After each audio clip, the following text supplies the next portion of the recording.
Bugün sizlerle Uber yemek yapacağız. Şimdi size Uber Eats için gerekli evrakların olduğu ekranı gösteriyorum. Uber yemek yapmanız için olmazsa olmazımız olan termal çantamızdan bahsetmek istiyorum. İlk siparişimizi aldık arkadaşlar. Şimdi yola çıkıyoruz. Pardon?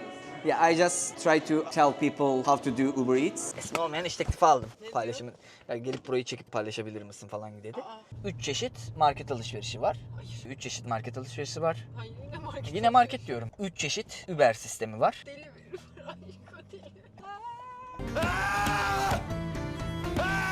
Eşim bana kızıyor.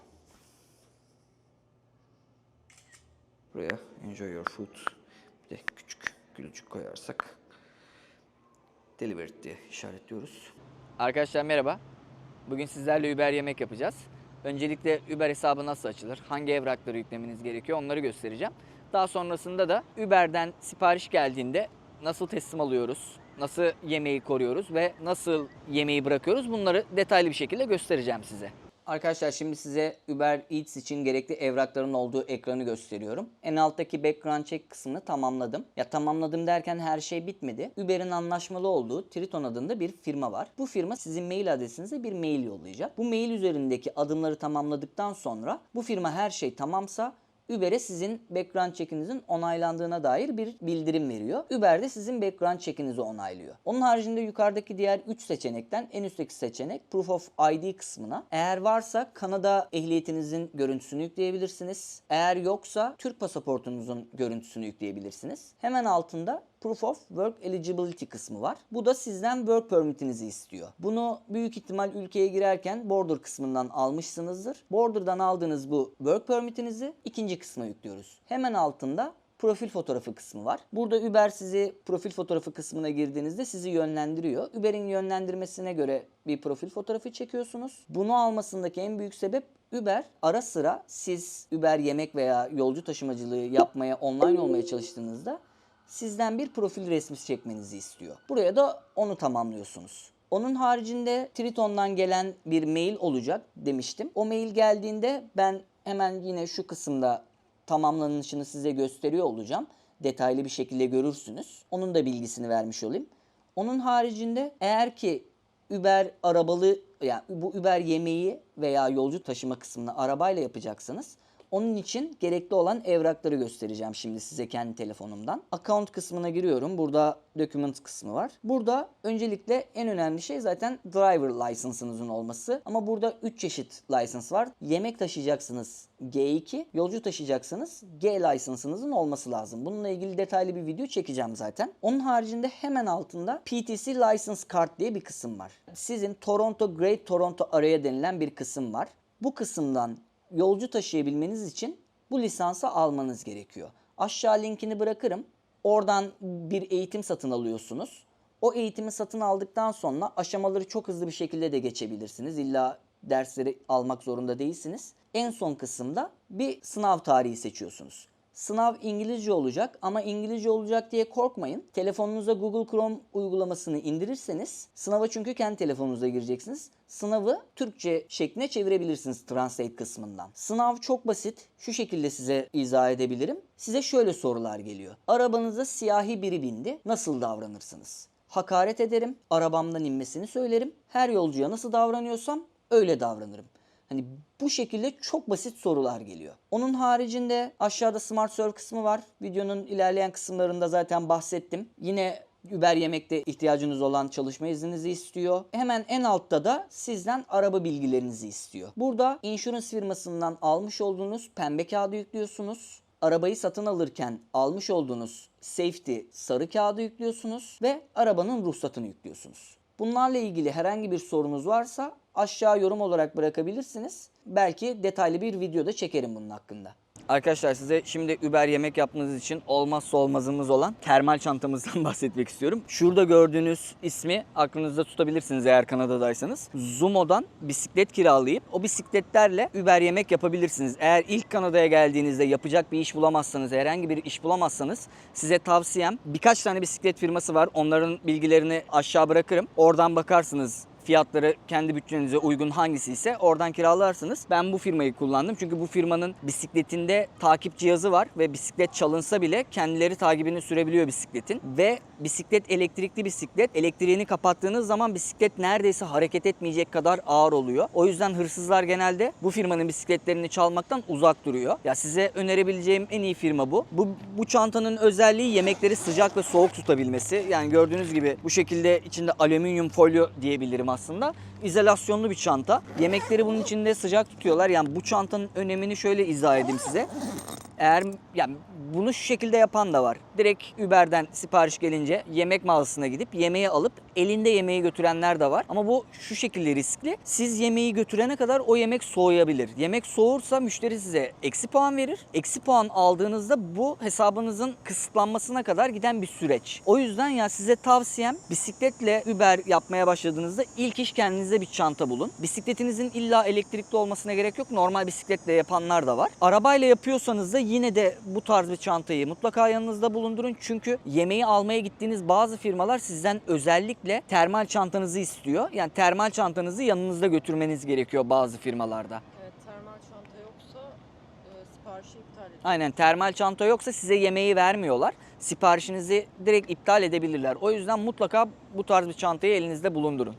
Bu çantayı bisikleti kiraladığınız firma size vermiyor kullanmanız için. Şöyle bir imkanları var. Çantayı orada isterseniz bisikletle beraber kiralayabiliyorsunuz. Ama ben bunu satın aldım. Yani mutlaka bu tarz bir çanta satın almanız gerekiyor. Amazon'da, Facebook Marketplace'te ikinci eller daha uyguna bulabilirsiniz. Benim amatörlüğüme geldi. Ben direkt satın aldım bisikleti kiralarken. Arkadaşlar şu an bütün aşamaları tamamladığınızı varsayıyorum. Şimdi size ufak bir detay vermek istiyorum. Ben bu konuda biraz sıkıntı yaşamıştım. Uber Sport'la konuştuktan sonra çözmüştüm. Şu an ekranın sol alt köşesindeki iki çizgi olan noktaya tıklıyorum. Buraya tıkladıktan sonra bir sürü kutucuk çıktı. Bu kutucukları açıklamam gerekirse en baştaki Uber Comfort. Ya Comfort aslında öyle komfortluk bir durum değil. Sadece daha fazla ayak boşluğu olduğu için Uber Comfort diye geçiyor. Uber Connect sadece paket taşıdığınız, yani yemek paketi değil bu. Örnek veriyorum, ben arkadaşıma bir telefonumu yollamak istiyorum ya da bende unuttuğu bir çantayı yollamak istiyorum. Uber Connect çağırıyorum. Gelen araca bu paket ya da çanta her neyse onu veriyorum. O onu alıp arkadaşıma teslim ediyor. Uber Delivery tahmin edebileceğiniz üzere Uber yemek kısmı. Uber Intercity şehirler arası yolcu taşıyabildiğiniz bir kısım. Eğer şehirler arası çalışmak istiyorsanız sadece bunu açabilirsiniz ama çok zor yolcu geliyor bunda. Yani çok tavsiye etmiyorum o şekilde kullanmanızı. Uber Green elektrikli araçları veriliyor. Benim aracım elektrikli değil ama hibrit. Kendisi elektrikli kategorisinde geçiyor. Uber Pet köpek ya da kedi taşıyabildiğiniz bir kısım. Size bununla ilgili şu şekilde bir tavsiye verebilirim. Eğer aracınızda tüy toplanmasını istemiyorsanız Amazon veya Facebook Marketplace üzerinden aracınız için kılıf alabilirsiniz arka koltuğa. Benim arkadaşım o şekilde yapıyor. Genelde Uber Pet atacağı zaman kılıfını takıyor arka koltuğuna ve o şekilde köpek veya kedi taşıyor. Uber X'te normal yolcu taşıyabildiğiniz kısım. Burada size vermek istediğim bilgi, Uber yemek yaparken sadece Uber yemek kutucuğunun seçili olduğuna özen gösterin. Çünkü diğer kutucuklar açık olursa uzun bir süre sipariş alamayabilirsiniz. Aynı şekilde Uber yolcu taşıyacağınız zaman da Uber yemek ve Connect kısmının kapalı olduğuna özen gösterin. Diğerleri açık olabilir. Diğerlerini isteğe göre açıp kapatabilirsiniz. Şimdi tekrar geri dönüyorum. Burada ekranda verebileceğim bilgi, görebildiğiniz üzere burada bazı noktalar gri görünüyor ama bisikletle yaptığınızda bu noktalar kırmızı görünecek. Arabada genelde bu şekilde gösteriyor. Bu kırmızı noktalar sıcak noktalar diyebiliriz. Burada genelde sipariş oranı daha fazla. Bisikletle yapıyorsanız Uber'i bu noktalara yakın yerlerde durun ya da bu noktaların direkt dibinde de durabilirsiniz. Zaten bu noktalara gittiğinizde çok fazla Uber bisikletli yapan göreceksiniz. Bu noktalara yakın durursanız daha fazla sipariş alırsınız. Şimdi ilk siparişimizi almak için online oluyorum.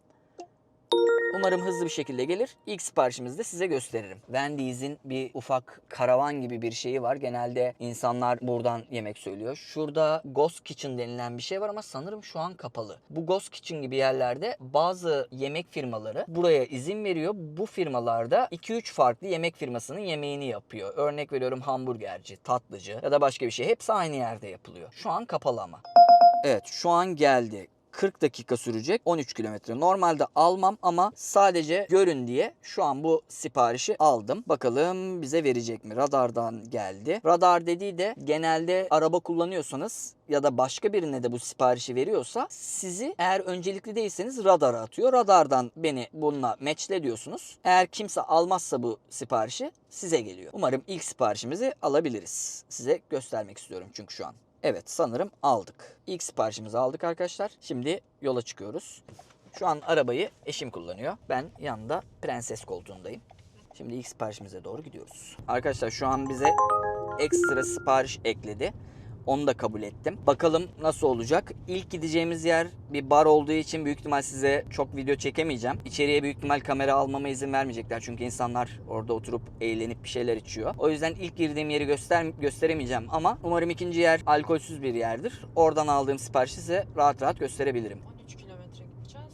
11 dolar artı 3 dolar mı ekledi? Artı ne kadar kilometre ekledi ona bakamadım. Siparişi tamamladıktan sonra da size gösteririm. Kaç kilometre gittik ve kaç dolar kazandık. Normalde bu tarz bir siparişi almıyorum. Çünkü 13 kilometreye 11 dolar az bir ücret. Yani sadece şu an videoda size nasıl yaptığımı arabayla göstermek için aldım bunu. Umarım değer. Belki gittiğimiz yerde ekstradan güzel bir sipariş gelirse bu güzel olabilir. Evet, Kanada'nın en büyük sıkıntılarından biri yol çalışması. Yani hatta şöyle bir espri var Kanada üzerinde. Kanada'nın 4 mevsimi kış, sonbahar, ilkbahar ve inşaat dönemi olarak geçiyor. Construction season diye geçiyor. Böyle küçük bir espri anlayışları da var. Şöyle şu an dur tabelasının olduğu yerdeyiz. Görüyor musunuz bilmiyorum ama dur tabelasında da 4 teker durmak zorundasınız. Yani 4 teker durmazsanız eğer ki durmadığınız noktada bir polis memuru varsa bunun için ceza yiyebilirsiniz. O yüzden size tavsiyem bütün dur tabelalarında 4 teker durmaya özen gösterin. Ceza yemek istemiyorsanız çünkü burada cezalar da gayet yüksek. Çevrede hiç araba yoksa bile. Çevrede evet hiç araba yoksa bile durun çünkü polisler genelde sokaklara park etmiş bir şekilde bekliyorlar. Yani pusuya yatıyorlar diyebilirim size. Bu arada şöyle düşünmeyin sakın. Bisikletliysem dur tabelasında durmama gerek yok ya da bisikletliysem kırmızı ışıkta da geçebilirim gibi düşünmeyin. Çoğu bisikletli burada o şekilde davranıyor. Bizim kaza geçiriyor bazıları ama kazadan ziyade bisikletlilere de ceza yazıyorlar. Bizim bir arkadaşımıza bisikletle Uber yaparken kırmızı ışıktan geçtiği için ceza yazdılar. Ya burada her şeye ceza yazıyorlar. Diğer arabalar da bisikletlerin araba kurallarına uyacağını öngörerek davranıyor. Yani stopta durmadığınız zaman bisikletle karşı taraftan gelen size çarpabilir. Bu arada Uber Eats'i tek kişi yapmak çok zor. Ondan da bahsedeyim. Evet bu arada Arabalıysanız. şöyle bir şeyden de bahsedeyim arkadaşlar. Eğer ki arabayla Uber Eats yapıyorsanız Kanada'da özellikle Toronto bölgesindeyseniz arabayla Uber Eats yapmak gerçekten şu açıdan çok zor. Normalde kolay aslında. Yani arabanızı park edebileceğiniz bir nokta bulduğunuz sürece bazı apartmanların burada kondo denilen binalar var. Yani bizdeki rezidansa benziyor. Buradaki kondoların bazılarında driveway yok. Yani araba yolu yok. O yüzden aracı mecburen sokağa park etmek zorunda kalıyorsunuz ve burada dediğim gibi ceza konusunda çok katılar ve park edilmez nokta oluyor genelde oralar. Ne kadar dörtlü açsanız da ne kadar Uber yaptığınızı söyleseniz de 100 dolar ceza yiyorsunuz. Şimdi yakın zamanda bununla ilgili cezaların fiyatlarını da arttıracaklarını söylediler. Hani o yüzden gerçekten tek başına Uber yemek dağıtıyorsanız Toronto çok zor. Şimdi ben ilk sipariş almaya geldim. O yüzden kaydı durduruyorum. Mekanın önündeki otoparka park ettim ve şu an Onur'un yemeği almasını bekliyorum. Risk aldı. İzolasyonlu çantayı yanına götürmedi. Bakalım.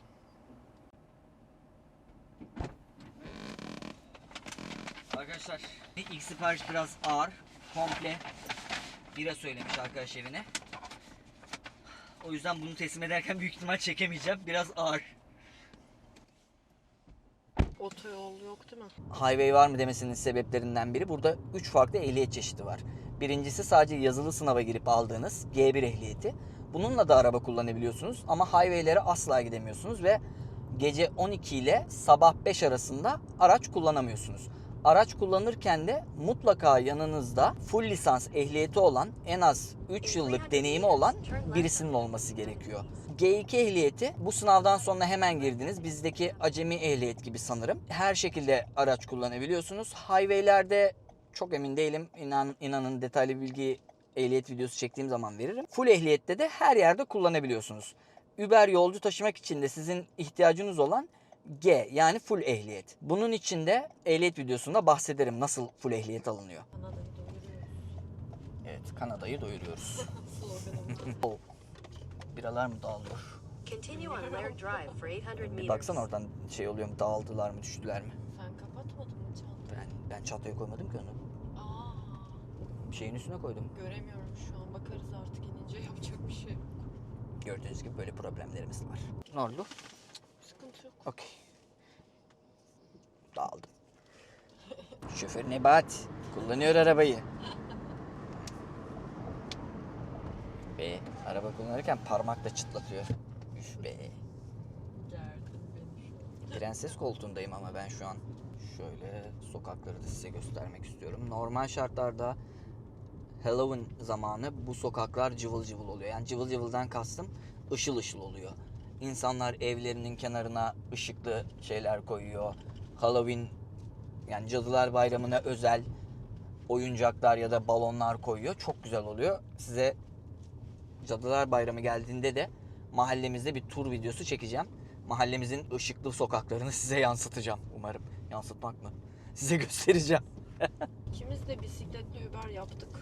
Bisikletli Uber yaparken nasıl siparişler geliyor, arabayla nasıl siparişler geliyor, o ikisinin farkından da bahsedebiliriz. Evet. Artısı eksisi. Artısı eksisinden de bahsedebilirim. Şöyle örnek veriyorum, kısa mesafe 3 kilometre ya da 2 kilometrelik bir yol. Mesela bisikletle Uber yapıyorsanız atıyorum mesela size 10 dolarlık bir teklif veriyor. Eğer arabayla yapıyorsanız daha düşük veriyor. 9 dolar ya da 8,5 dolar civarı bir teklif alıyorsunuz. Yani bunun bir sebebi bisikletle yapan daha çok yorulduğu için onlara daha fazla teşvik olsun diye daha fazla ücret ödüyorlar. Evet arkadaşlar, şimdi buranın Hint restoranlarından biri Mehfil Indian Cousin'a giriyorum. Bakalım verify order yapacağız. İçeriği çekmiyorum, kendimi çekiyorum sadece. I come for pick up for Somya. For Somya. Yeah, can you confirm the report? Yeah. What is that? Pardon me? Yeah, I just try to tell people how to do Uber Eats. I'm from Turkey. I just show my Turkish friends how to do Uber Eats. Oh, nice. Yeah. You are on the social media, Yeah, for YouTube. YouTube. Yeah. Oh, can you come any day and buy restaurant? Yeah, I can try later. Yeah, have a good one. Evet, bana gelip buranın sosyal medyada tanıtımını yapar mısın diye sordular. Yani belki ileriki zamanlarda olabilir. Umarım arkadaki müziklerden telif yemem. Şimdi ikinci siparişimizi aldık. Kötü İngilizcemle mükemmel bir konuşma gerçekleştirdim. Şimdi yemeği çantaya koyacağım. Şöyle. Efendim? Tamam, onu da çekelim. Şöyle güzel bir bina var. Bunu da görmüş olun. Şimdi içecekleri de düzelteceğim. İlk unofficial iş teklifi aldım. Benim burayı da çekip paylaş... Ya işte resmi olmayan iş teklifi. Resmi olmayan iş teklifi aldım. Paylaşımı. Yani gelip burayı çekip paylaşabilir misin falan dedi.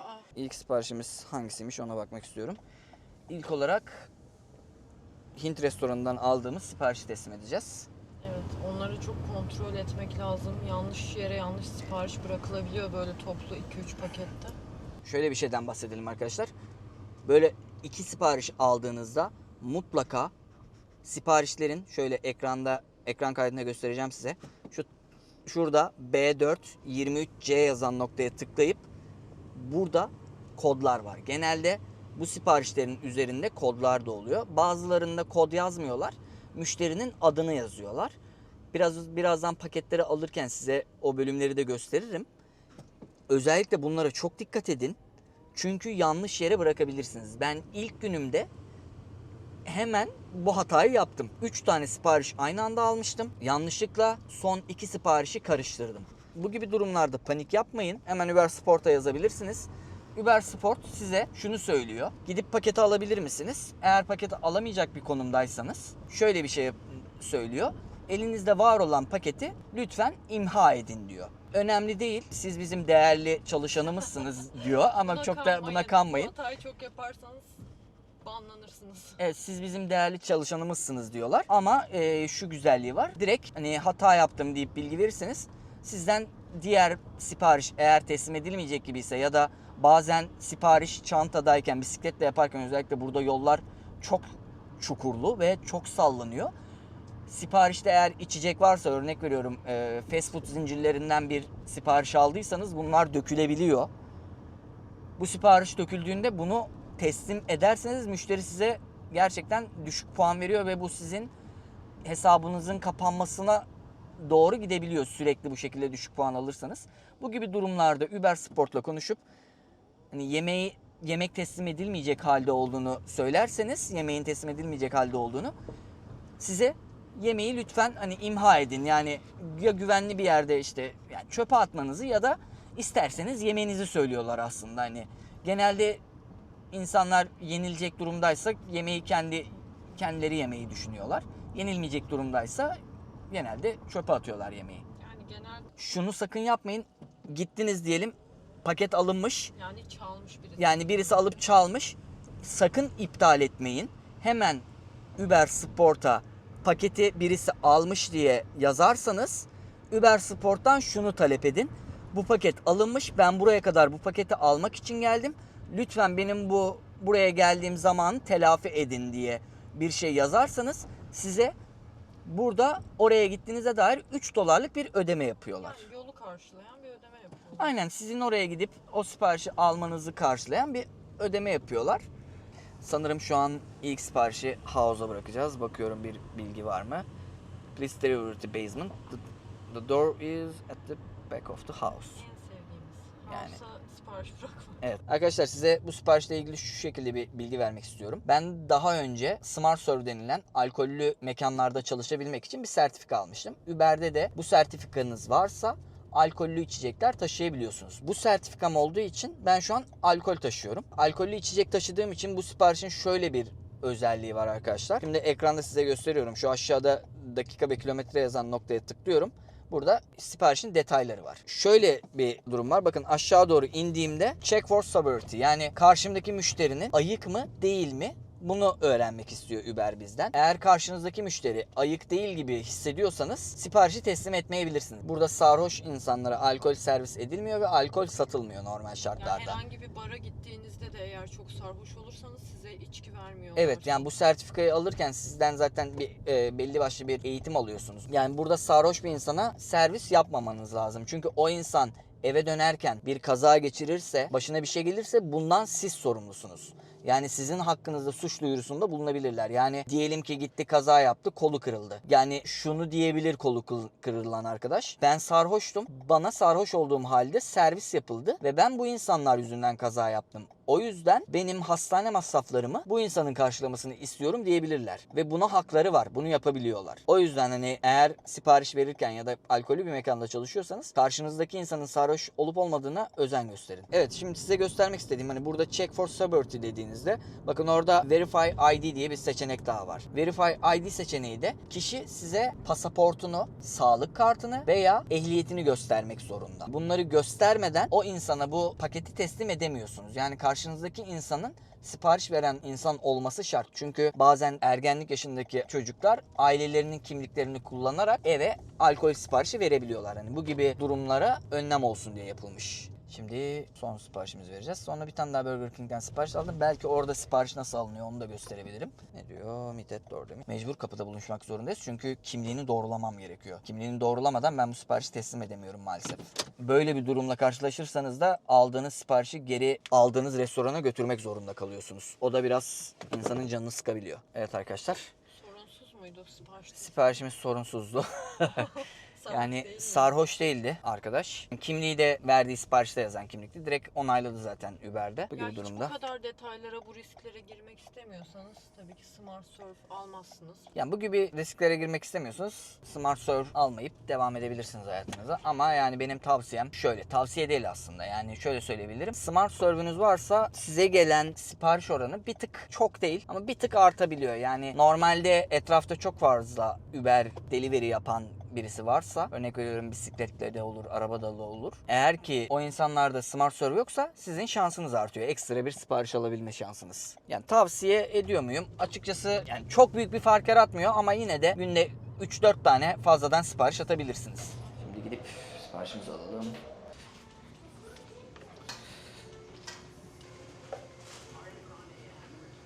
Hi. I come for this delivery. Şöyle üstten bana sipariş verecekler. Sanırım hazırlıyor benim siparişimi. Büyük ihtimal bu siparişi de tamamladıktan sonra eve giderim. Saat biraz geç oldu. Thank you. Siparişimizi de aldık. Bakalım şöyle delivery bilgileri de var. Evet, bu siparişimizi de aldık. Bunu çantanın içine koymak gerekir. O yüzden çantanın içine koyarsam en azından yemek soğumaz. Şöyle küçük bir detaydan bahsetmek istiyorum. Örnek veriyorum, çalıştınız ve bir mola vermek istiyorsunuz. Bir benzinliğe gitmek istiyorsunuz ama Uber'inizi tamamen kapatmak istemiyorsunuz diyelim. Şu an ekranda sağ alt köşede 4 farklı simge var. Kahve bardağı şeklinde bir simge var. Buna basarsanız eğer, ben şu an bastım. Altta da görüyorsunuz bir pit stop bul diyor. Yani bu siparişi teslim ettikten sonra bana bir daha yemek siparişi vermeyecek. Ta ki tekrar kahve işaretine tıklayana kadar veya siparişi tamamladıktan sonra sağ alt köşede size resume diye bir seçenek çıkıyor. Resume'a tıklamadığınız sürece size tekrar ne sipariş veriyor ne yolcu veriyor. O yüzden hani bazen yanlışlıkla eliniz o kahve işaretine değebilir. Ara ara o kahve işaretini kontrol edin. Eğer mavi ise kahve molasına çıkmışsınız gibi varsayabilirsiniz. Bu da böyle küçük bir bilgi. Umarım güzel bir video olur. Aklıma gelen bütün detayları anlatmaya çalıştım. Keşke bize market siparişi gelseydi. Evet, başka bir gün tekrar çıkarım. Eğer market siparişi gelirse o market siparişini de bu videoya eklerim. Yani 3 çeşit aslında şey var. Yemek delivery çeşidi var. Biri normal yemek, içecek Evet. aldığınız. Biri alkol taşıdığınız Smart Serve varsa. Hı hı. Diğeri de market alışverişi yaptığınız, yani başkaları için alışveriş yaptığınız stili. Evet. Yani eşimin de bahsettiği gibi 3 çeşit market alışverişi var. Hayır. 3 çeşit market alışverişi var. Hayır, yine market Yine market alışverişi. diyorum. Niye böyle diyorum ben? Sen burayı komple sil. 3 çeşit Uber sistemi var. Bunlardan Uber birisi sistemi yok, delivery var. Ay deli. Kıvanç Tatlıtuğ gibi şu an.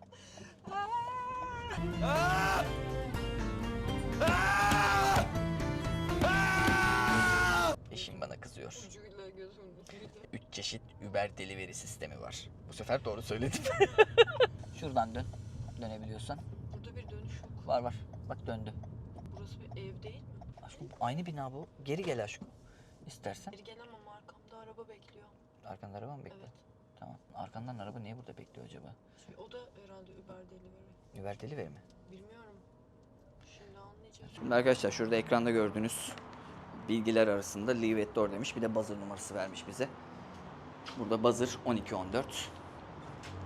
Şöyle geliyorsunuz arkadaşlar. Şurada küçük bir diyafon gibi bir şey var. Buradan buzzer numarasını giriyorsunuz. 1214. 1214. Oldu mu? Oldu sanırım. Evet, şöyle kapı otomatik açılıyor. Are you coming? No? Okay. 502. numara. Çok sessizce bırakıp fotoğraf çekeceğim. Çok da ses yapmak istemiyorum.